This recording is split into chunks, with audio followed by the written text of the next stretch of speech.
Thank you for the nice introduction. Welcome to everyone today. I'm speaking to you from Southern California in the United States, and I want to invite you to go on a journey with me. This is going to go kind of fast. There are 3 different parts to it, and because we have a very short time together, it may seem a little disjointed, but I hope to be able to bring it all together at the very end. We basically have 3 areas to cover. The first is that I would like to talk to you about the purpose and the value of peer groups and mastermind groups. And then we're going to talk about video conferencing and how we're beginning to combine the two, how we're beginning to use these groups and the video conferencing to become one experience.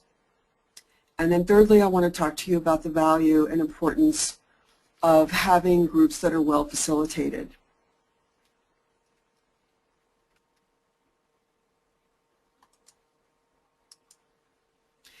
So just as a lot of us know that working with an experienced coach really improves decision making and accuracy and leadership development, and it speeds up the productivity and execution of a leader, we know that collaboration with peers can do the same thing.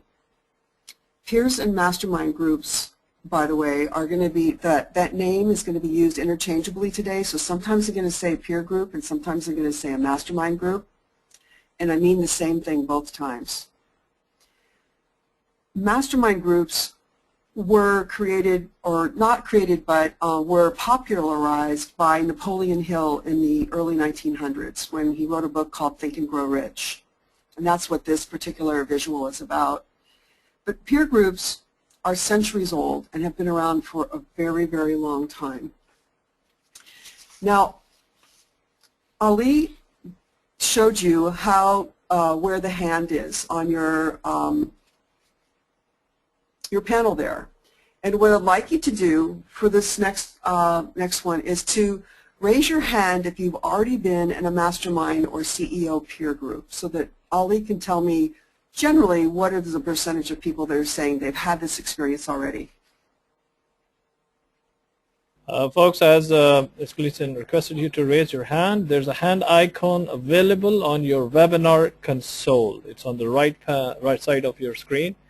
If you click on the hand icon, so I will know exactly how many. I see 1 hand raised so far. Let me see. So raise your hand if you have already been in the mastermind or CEO peer group. We'd like you to find where that is, that hand, because I'm going to ask you again. Yeah. Yeah, they got about 3 of them so far. And folks, there's a hand icon on your right side of the screen when where are you seeing the webinar console. So you see a hand there. 1, 2, 3, 4, 5 of them, ma'am, so far. So. Okay, so not a high percentage of people have had this experience, so that's good for me to know. So probably the biggest modern day challenge that we have with trying to get people together into these kinds of groups is that they're limited to meeting in person. So if you don't live near a metropolitan area where a group exists, it can get very lonely if you're trying to run a company, or if you're in a certain subject matter interest group, you may not have peers that you can talk to. And so what we're going to be talking about today is combining people and technology for the purpose of creating what we call e-virtual roundtables. And it's an opportunity for everybody to belong to a group. And you can see, I just grabbed these randomly off the internet. These are groups that are more local groups, either local to a country or local to a city or to a kind of mastermind group. There's a lot of them, and they're very, very popular. The biggest ones in the world are the Young Presidents Organization, which is also called YPO, Vistage, and the Corporate Executive Board.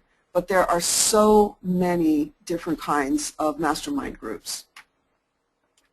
And they work really well. And if if anyone has ever had a bad experience with one, it's usually because they weren't run right, but not because the concept is weak. It's a very strong concept. So what would be possible if you had colleagues focused on your professional success? The state of the world right now is really quite dynamic. There's much global economy and trade challenges. There are people shortages, and this would apply to the developed world. There are countries where, or actually most countries, where 60-year-olds are getting older and older, becoming closer to 65 and 70. The next generation after that, who would be about 45 years old right now, is a very small demographic group. So when you're thinking about who are going to be the leaders of the future, it's going to be hard because that group is only about 60% or less the size of the aging group right now. And the 20-year-olds of today are really not old enough and experienced enough to run the groups or to have the experience that they need. And so we are going to be experiencing for the next 10 or 15 years labor shortages and service shortages. And so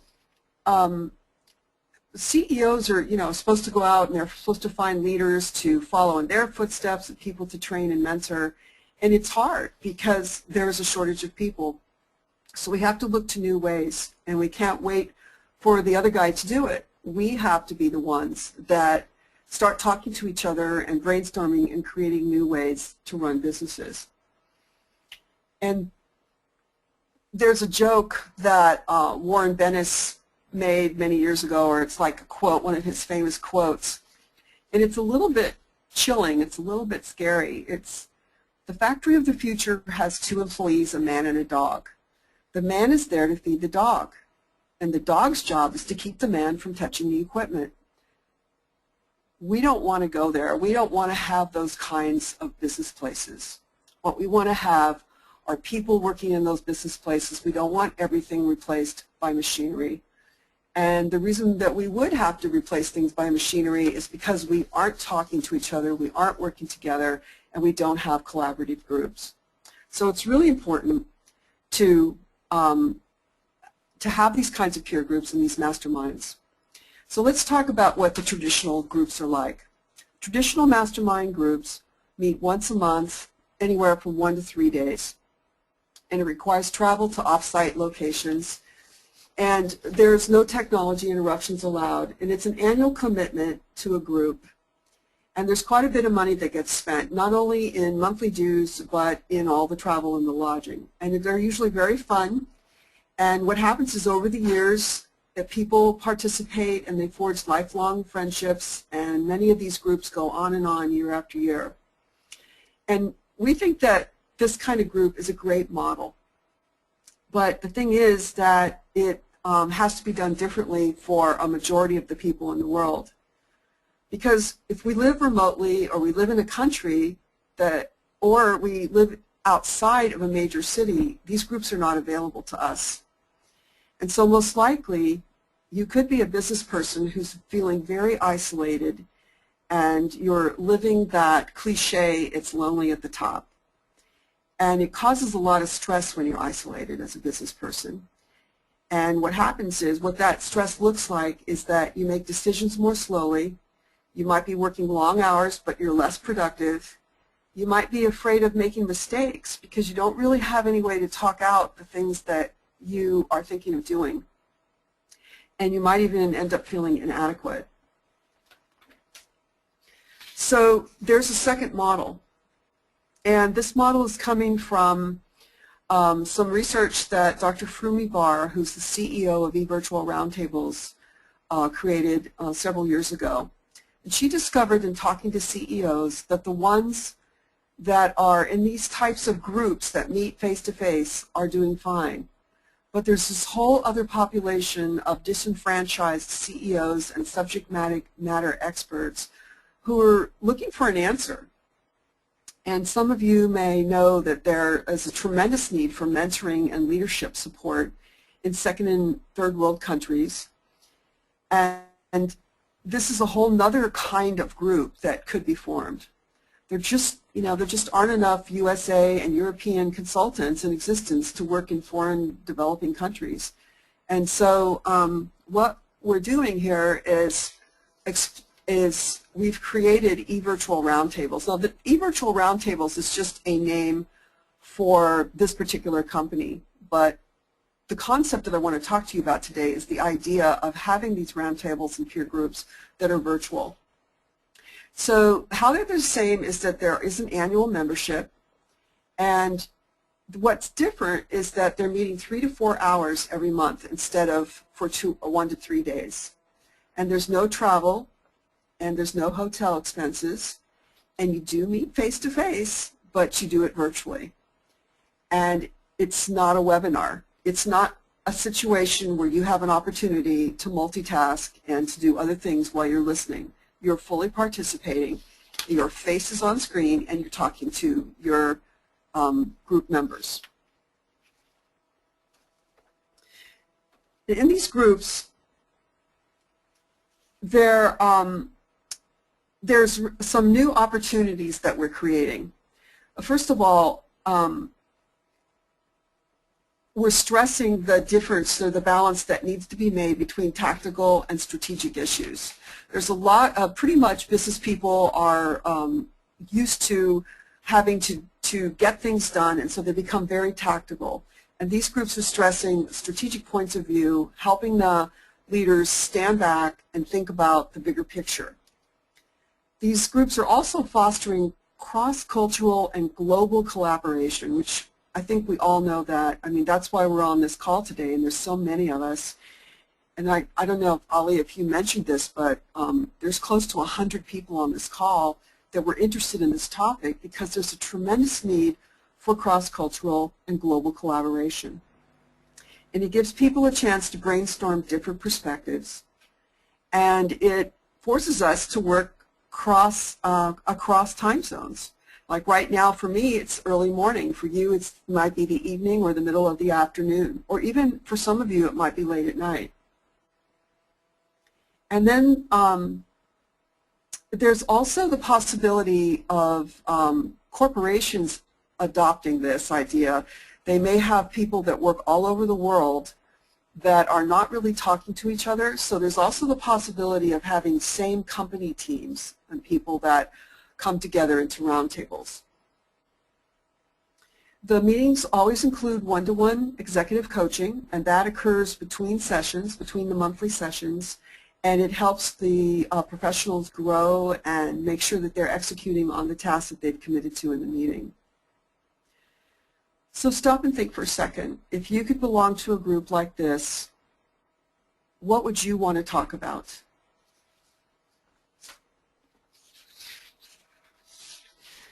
The kinds of current eVirtual roundtables that exist at the moment are groups that work with core strategies of leadership, that being influencing, creativity, and strategic thinking. So the group members are business people running companies, but they're wanting to get better at those 3 core strategies. We have people that are running subject matter expert groups, and this is new because frequently the groups that have been existing are groups for presidents and CEOs of companies, and a lot of times the subject matter experts, or we call them SMEs, don't have a group that they can belong to. We're also promoting cross-cultural business issues, and then there are of course CEO and small business groups and industry groups. And you can create anything you want to. I mean, this is something where you can come up with your own ideas on how this might work. Our CEO works, just as an example of what an industry group is, our CEO works with manufacturing. And I like to work, my specialty area is middle managers, the people who are trying to move from tactical to strategic thinking, or maybe they just want to be more effective in their influencing skills. So what we're saying is that all of this is possible online. And if it's done well, which is going to be my part 2 and part 3 of this presentation, then it's really a tremendous experience. So let's go back to our hand raising. How many of you are already participating in some kind of virtual meeting, even if it's not a business-related meeting? Let's get a show of hands. And that would be like Skype or Google or any of these different platforms. Okay, this is, we have, wait a second, ma'am. 2, 3. So the question is, folks, raise your hand if you have already participated in virtual meetings. Again, those who have joined now, there's a hand icon available on your webinar console. It's on the right side. If you click on it, so you will see a hand. So please click on it. Okay, I see 1, 2, 3, 4, 5, 6, 7, 8, so far 9. Yeah. Okay, I'm going to guess that there's probably more than that, but Yeah. yeah, but still there may be quite a few people that haven't had that opportunity Yeah, yet. but the hands are still coming again. I think the number has gone to more than a dozen now. Thank you, So Ali. people are adding, keep on adding. So. They're thinking about it. Yeah. I mean, they're thinking they are right now in the virtual meeting. And you know what? I'm doing this on purpose, guys. I want you to learn what that hand is, because that's part, and you're going to hear this in a minute as I go into my next section, that's part of being a participating and responsible virtual team member. Absolutely. Well, thank you very much. All right. Now I want you to look at this next slide. Do your meetings that you have with people online look like these? And if they don't, I want you to think about what you're seeing here. How is this different from the kind of meetings that you have? What do you see versus what you see right here? I just want you to think about it, because this is the way it should be.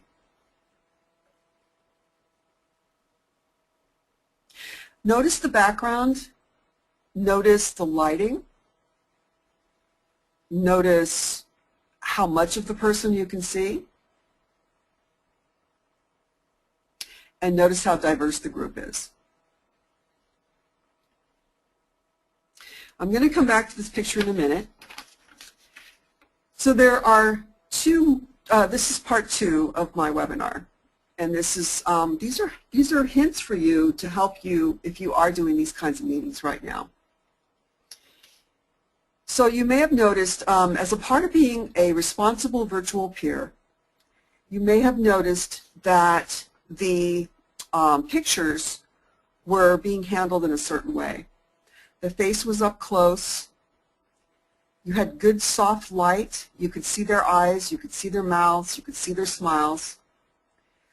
And what you couldn't see is something that you would hear, which is very good audio and sound that's very pleasant to listen to. And all of these people, before they would be in this group, would learn how to raise their hands like we've been doing. They would know about chat, and they would know how to participate in polls, and they would also know how to share their screens. And you would see them smiling, and you would see them looking smart, and you would see that they're culturally diverse and that they're pleasant to look at. It would be a great experience. It wouldn't be like some of the experiences we have now. The second part of this is that many of us don't know how to improve our broadband protocol. And what it takes is something that we just don't talk about enough. When we have broadband in our homes, a lot of times it's whatever comes with the bundle that we get from the cable company. And we don't think about the fact that we need to have a higher speed. And so here's some criteria for you to improve your internet at home. You need to upgrade to 50+ download speed. And this is megabytes per second, so it's MPS. And you need to have at least a 10+ upload speed. And ideally you want more. And it's amazing how affordable it is, or at least it can be. But we just don't know to ask for that. And if we have a higher download and a higher upload speed, we do a lot better when we try to go online. not just for surfing, but for these video conferences. This is my point. The second thing, and I just learned this one when I started to do this professionally, is you have to hardwire. All of us, or most of us, are using wireless, and wireless is not a steady signal. As other people in our vicinity are using their computers, our wireless is being drained. So you have to hardwire your computer. Then you need to close out all competing programs. You know, if you're multitasking, you don't want to do that because you want to see what emails are coming in and you want to be able to access things. But you have to close out competing programs when you're using video.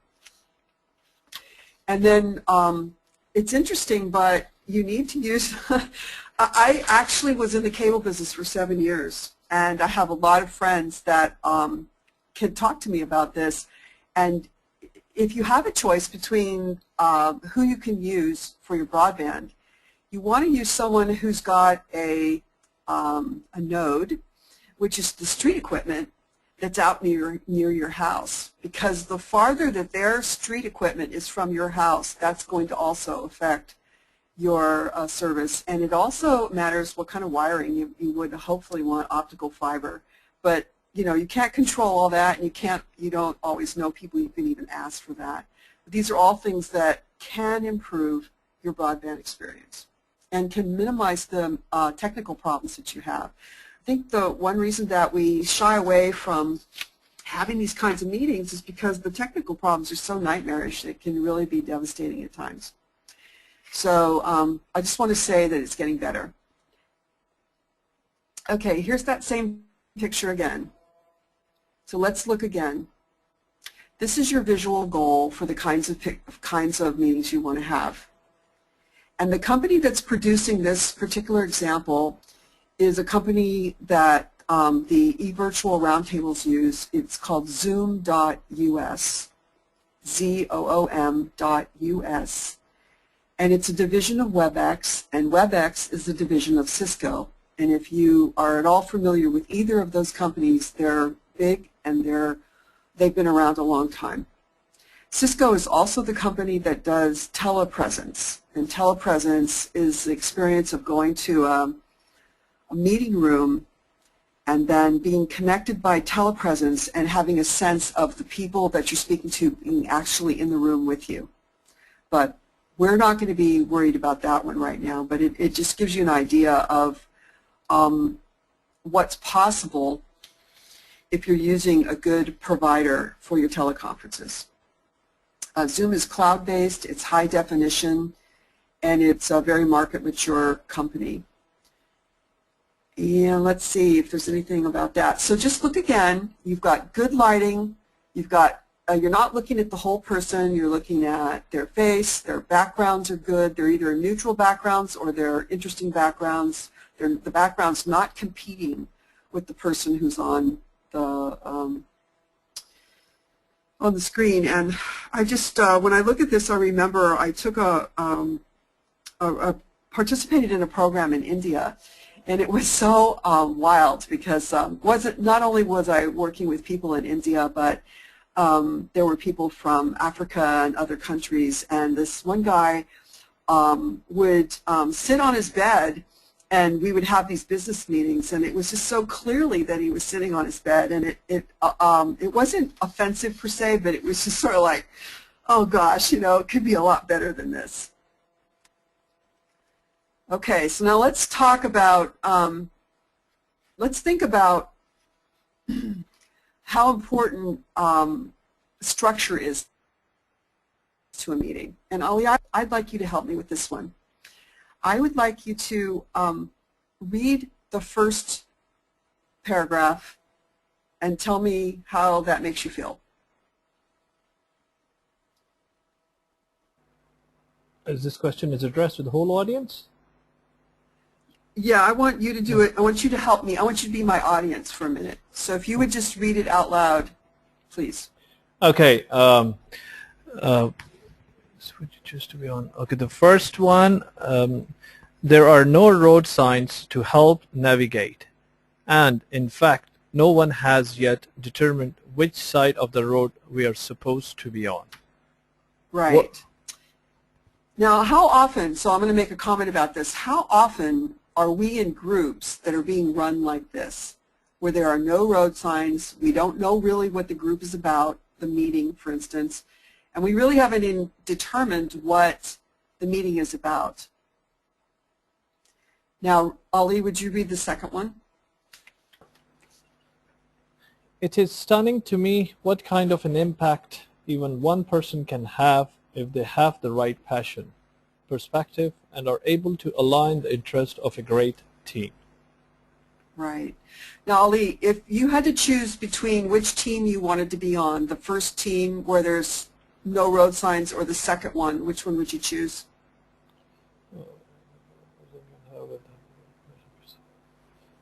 Well, this is the second one. Second one. And a couple reasons why?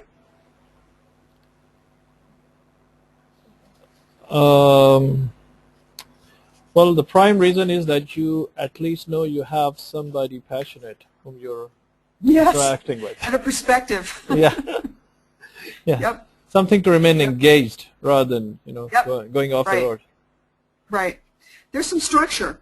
There's some purpose to the second one. And that, by the way, both of these quotes are by CEO Steve Case. He used to be the president of America Online, which is now called AOL.com. I just thought it was interesting, the contrast from the same contrast of quotes from the same kind of person. So there's, 5. Thank you, Ali, for helping me with that. It's welcome. There are 5 important reasons, are actually benefits for having an experienced facilitator, and there are also some very overlooked quality control issues that can really ruin a great meeting.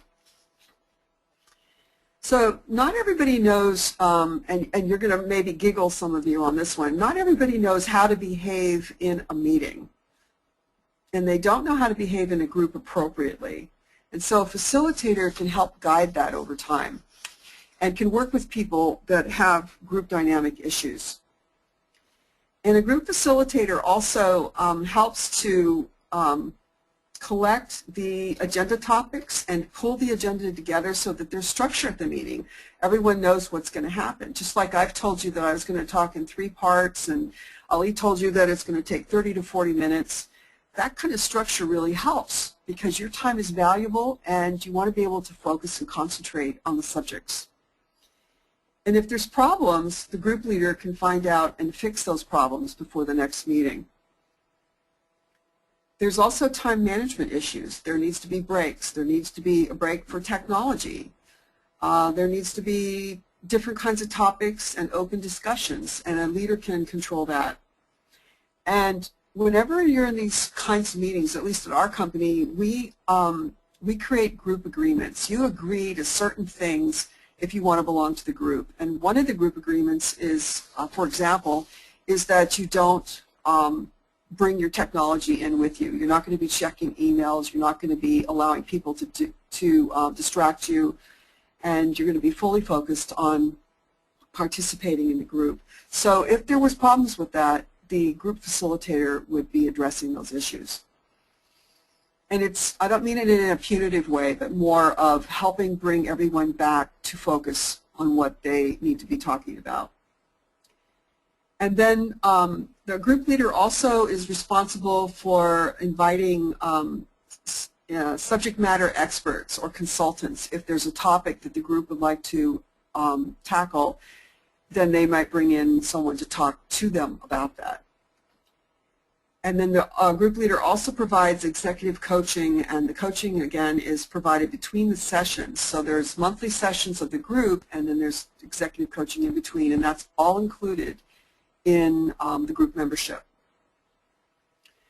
So without a facilitator, you're like this guy. You may be a conductor with an orchestra that's running amok, that's not focused and not playing instruments. And if there's no alignment and no rules and no progress, then you're going to have problems. So those are the three areas, and what I want to do is recap that a little bit for you. Because many of us don't really have anybody outside of our company who's challenging us to grow or helping us with our business. And virtual meetings are a solution, a potential solution to an unmet need, and it's a doorway to stronger global partnerships. Whoops, didn't mean to go ahead yet. But you need strong technology, and you need to be comfortable using it, and you also need team leaders and facilitators who are going to assure alignment and productivity in the group. So now let's just say that I have convinced you, and you're curious, and you're ready to know more. You would like to do this kind of thing. This would make a difference in your business world. So there's two ways to get involved. One is to join or propose your own virtual group. So you could either join one that's existing or start looking for other groups or join an e-virtual group and develop a group of people around you that are 6 to 8 people that you can meet with on a monthly basis. And a second choice is, and I think there's going to be a few of you out there, you might be interested in being a certified e-virtual leader. We actually are going to be hiring up to 6, not hiring, but bringing in, because it's consulting, we're going to be bringing in 60 people by the end of 2014. And by the end of 5 years from now, so 2020, we should be having about 1,000 e-virtual leaders out there working in the world. You can do what I've done, which is start local and then go global. And if you're, wanting to talk more about this or learn more about it, even if you don't want to commit to it, you can contact me or you can go to the website to learn more, and I'm going to give you that information in a minute. There's no rush on this. There's no pressure. This is just a wonderful idea that you can act on someday, and we wanted you to be aware that this kind of movement is happening and that there's actually a group of people that are starting to do it. So consider this your invitation for me to look into the future, and if not for your career, maybe for a best friend who is in professional isolation, or you may have a friend who's a subject matter expert, or perhaps you've been dreaming of becoming belonging to a group of like-minded professionals like yourself. Like we have one group that's going to be starting on sustainability. If you're a sustainability professional, maybe you would like to be in a group and talk about that with other people that have the same goals you do. Now we're getting very close to doing question and answer, so I want you to start thinking about your questions, and you can write them in there for Ali. But first, we have one more hand-raising experience. I want to know if this information and how to manage technology, so this information about peer groups and how to manage technology and how the importance of a facilitator can make a difference has been useful to you. So if you would raise your hand and let me know, yes, this was an eye-opener for me, I would appreciate it. And then I want you to start thinking of questions that you have for me. Okay, the hands are keep on coming. Yes. 1, 2, 3, 4, 5, 6, 7. So a little 8, faster than the others. 9, 10. Well, thank you for making my job easier. Yeah, right. Now they all know how to raise the questions. And see, you learned something. You learned how to participate in a meeting. I'll be quite occupied and perhaps unmuting their microphones now. It's a pretty much a full house right now. We're seeing. Okay, great. So that's good. I'm glad, because that's what I was wondering. Every time you talk about these things, you wonder: is this what the audience anticipated? Is this what they wanted to know more about? So I'm going to start taking questions in a minute, and I just want to say ahead of time that I'm not answering any questions about what it costs to belong to one of these groups, because we're calling in from so many different countries, so many different monetary systems. This is the kind of thing we have to handle offline. But I wanted to give thanks to the Madinah Institute for Leadership and Entrepreneurship and to Ali. Thank you very much to you and your team for setting this up. And then I had the fortune of getting some of these beautiful graphics donated, and the one that was particularly wonderful was Eric Huber did that beautiful light bulb in the beginning, the one with Napoleon Hill, and he was kind enough to make sure we had that for today. I've created some thank you gifts for you guys. So there's available is a white paper called The Power of Peers and Collaborative Thinking. And there are 2 book summaries by our CEO, Dr. Fumi Bar. And the books are Start With Why by Simon Sinek. And he's one of the most popular TED Talks out there. So this is a great topic for you. And also the book Collaboration by Morton Hansen. And he's a UC Berkeley professor. Ali, I don't know if it's possible, but I think I sent it to you earlier. Could you take the link that's below and paste it into the chat? And those of you that are interested in getting the free gifts, if you just cut and paste, or copy and paste, copy and paste that link, that will save you some time. You won't have to figure out how to write it all out. Well, I'm just being a good facilitator. It's already done now. There you go. See, you've learned something too, Ali. Yeah.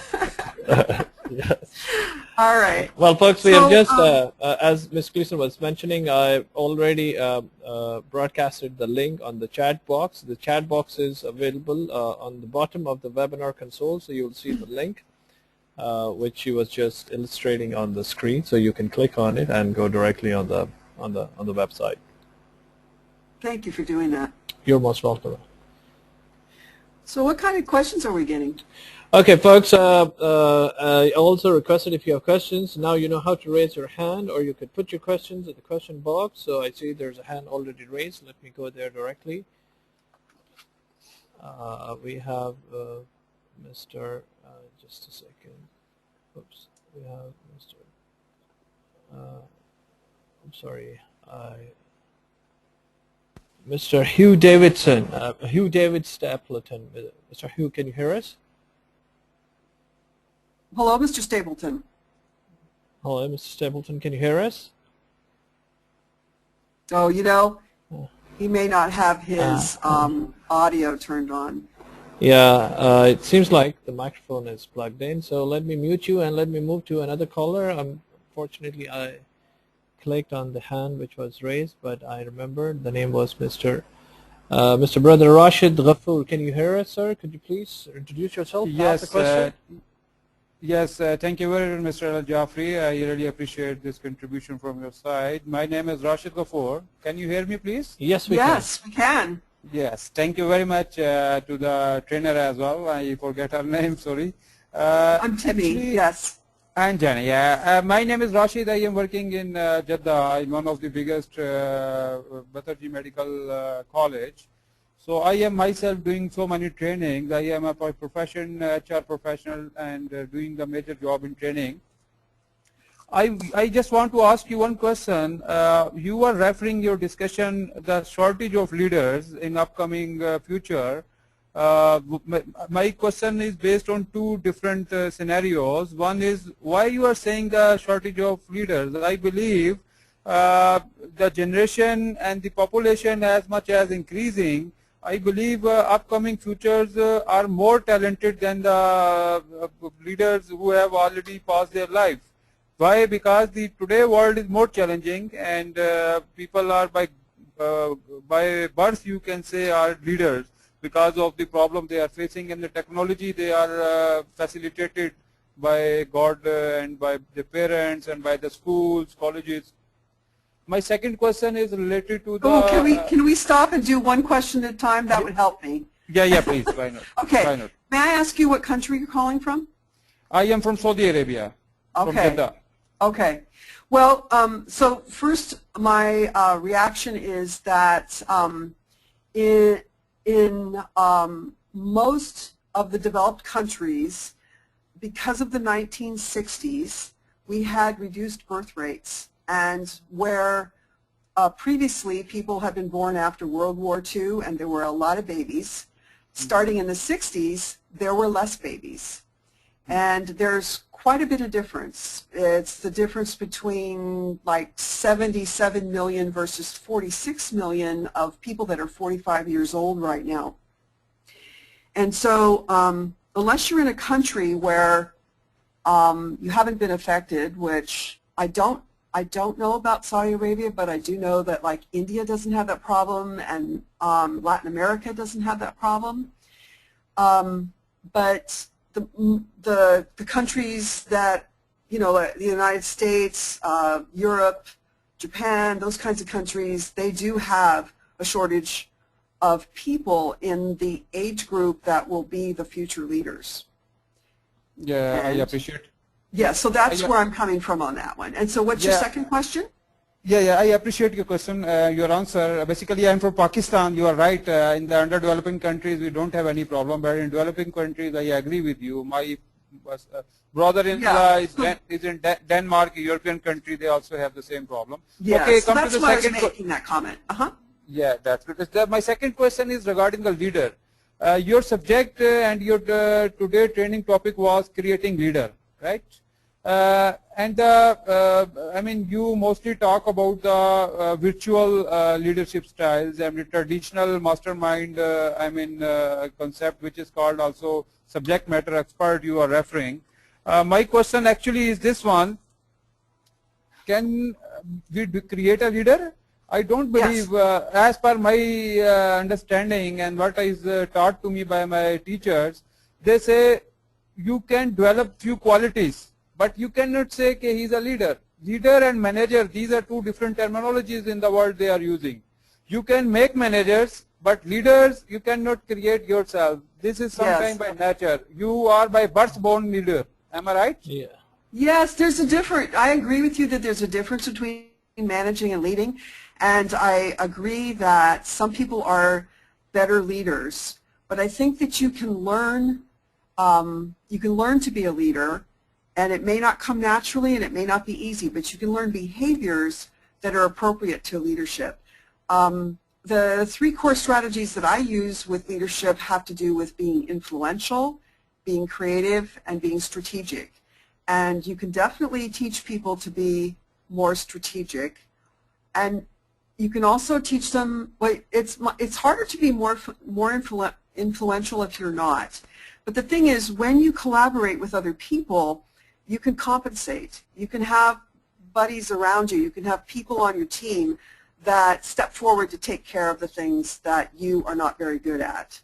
And then, you know, as long as the company's being run well and all the needs are being met, you can make it work. So it isn't really about changing the person, but it's about compensating. Yeah. Thank you for your question. Those were two very good questions.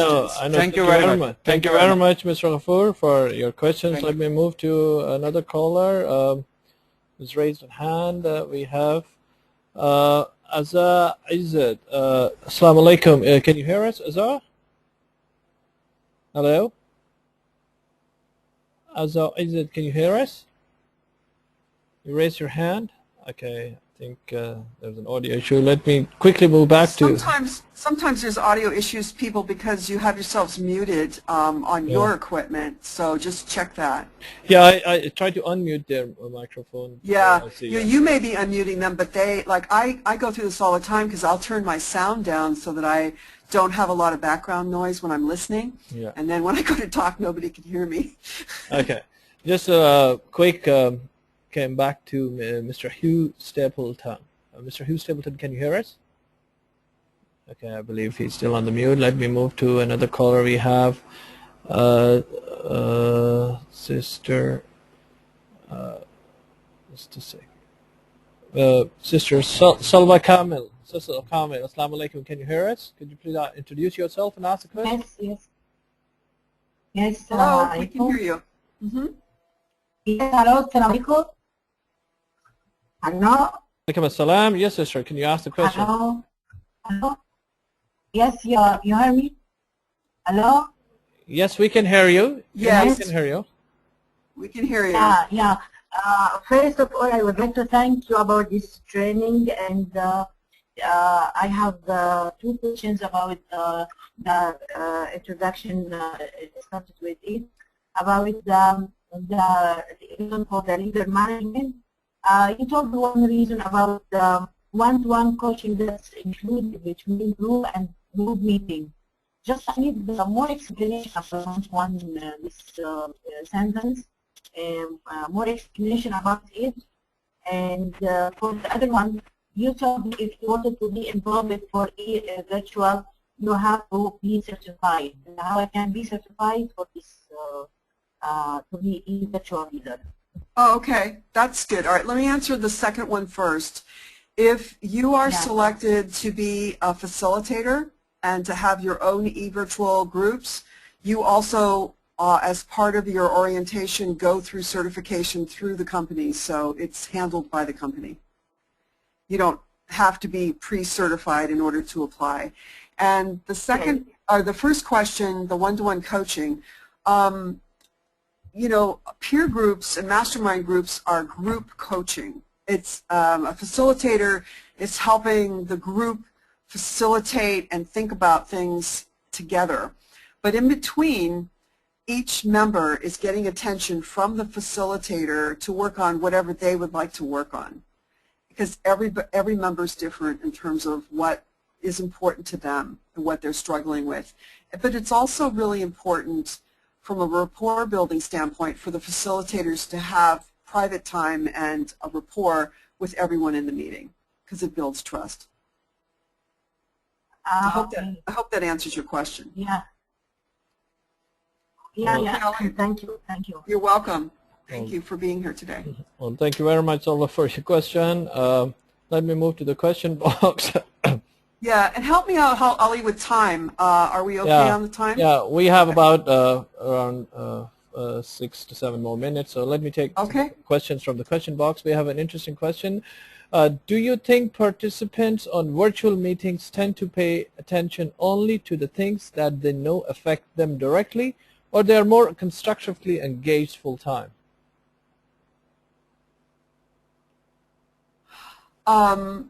I think that the role of the facilitator is to keep and help everyone be engaged in the moment, and to not just think about themselves, but to think about the group and the other people. Part of this is not just about you, the member, but about your peers. What is your peer working on? And members are encouraged. Like, let's say I was in a group and I was trying to make a really important decision about my business, and I was stuck. I couldn't figure out what I wanted to do. I had a couple of choices. My group members might give me examples of times when they've had a similar type of choice, and they would tell me what they did and why they did it, which would add to my perspective and add to my experience just by thinking about what they went through. They wouldn't be telling me what to do. They would be just telling me what happened when they did it, or they did something like it, and it would help me look at the repercussions of my decisions from many perspectives instead of just from my own.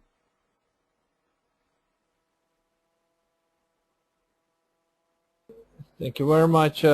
We have another short one, yet interesting one. Ms. Clayton, what is your intake on the saying that a virtual meeting can never replace an impact of a handshake? Well, I think that that's probably true. However, the more you get involved in virtual meetings, the more you don't think about things like that. I actually have been doing them for years. I have tea with my girlfriend in Switzerland. I have dinner frequently with my friends in Arizona, and we do it all virtually. And once you've done it once or twice, you don't even think twice about it anymore. You don't miss the handshake. You've adjusted to a different way of doing things. You don't wish, well, I guess sometimes when I'm having dinner with my friends, I wish I was there because I would love to have some of their food because they make such wonderful things. But I mean, as far as the handshake, you can't replace that, but you can have a really wonderful experience doing it a different way, and it's almost not comparable. It isn't an either-or situation. It's just another wonderful way to do it. Hey, another one. How challenging it could become for a group facilitator to bring all the participants back to focus, as he or she might not know if participants are really engaged on any other tasks. Oh, you do know, though, because you're checking in with them in between meetings. And these meetings are not, they're not, unless it's a project management group or something, or it's a group that is working on a project, these are not, maybe not as productive as they are conversational and information sharing and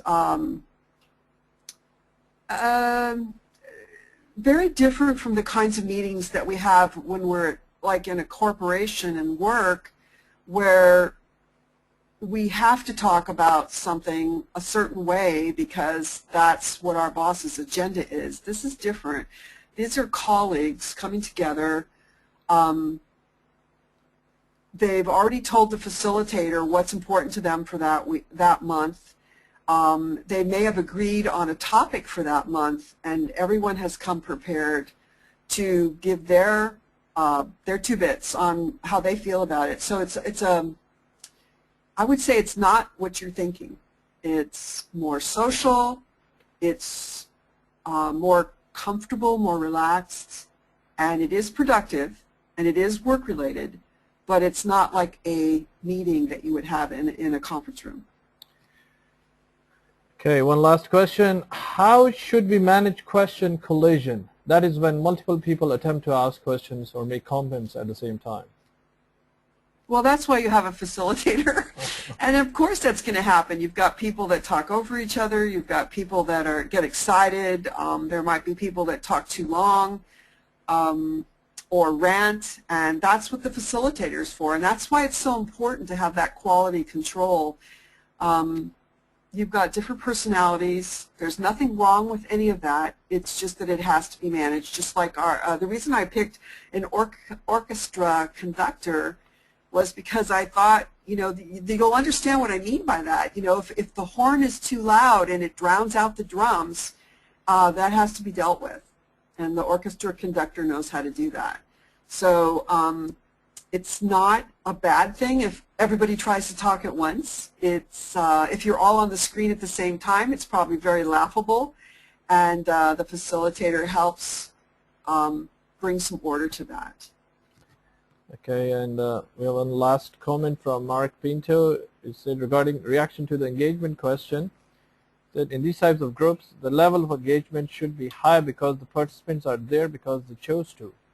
It's like the difference between the teenage students in high school and adult students who chose to develop their skills afterward. That's a good point, Mark. So you're right. People have chosen to be there. This is their group. And very frequently these groups go on for years because they're so productive and so satisfying, and you build trust with each other and you get to know each other's issues, and it's just a real gift. And so to your point, it is a sophisticated level of help, it's a sophisticated level of coaching, and it is a highly engaging experience. And believe me, you get over the virtual thing very quickly. There's so many fun things you can do with virtual meetings. I actually belong to a group where we have happy hour on Fridays. We have some work that we have to do together for a committee that we're on, and everybody gets a glass of wine and shows up, and we make jokes about it, and we work. And it's fun. And it has to be that way because we're all in different cities.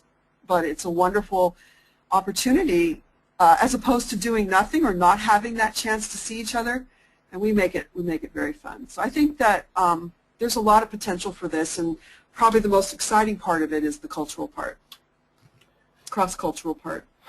Absolutely. Well, that really brings us towards the end of the webinar. I would really like to thank you, Ms. Timmy Gleason, for a very, very intriguing presentation and very interactive. Thank you, Ali. Indeed.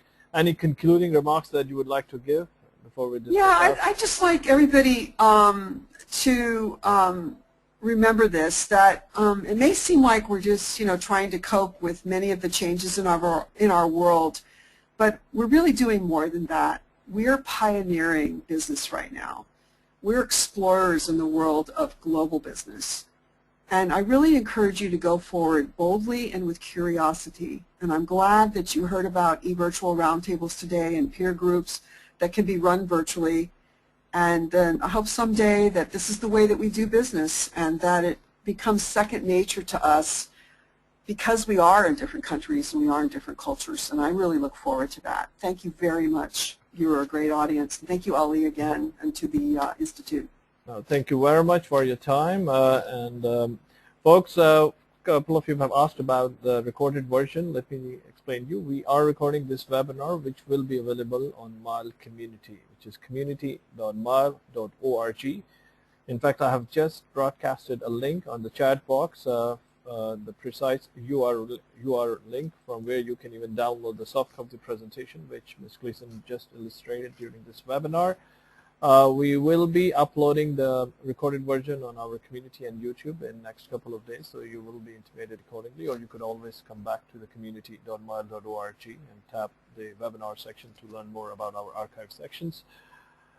With that note, once again, Ms. Gleason, thank you very much, and thank you all of those who participated in this webinar, and please stay tuned to our community to learn more about upcoming webinars. With that note, I would like to end the webinar, so you all will be automatically dismissed out. You all have a good day. Thank you. Goodbye to everyone. Yeah, goodbye, good day, good evening, good night, wherever you're calling from. Thank you very much. Wassalamu alaikum wa rahmatullahi.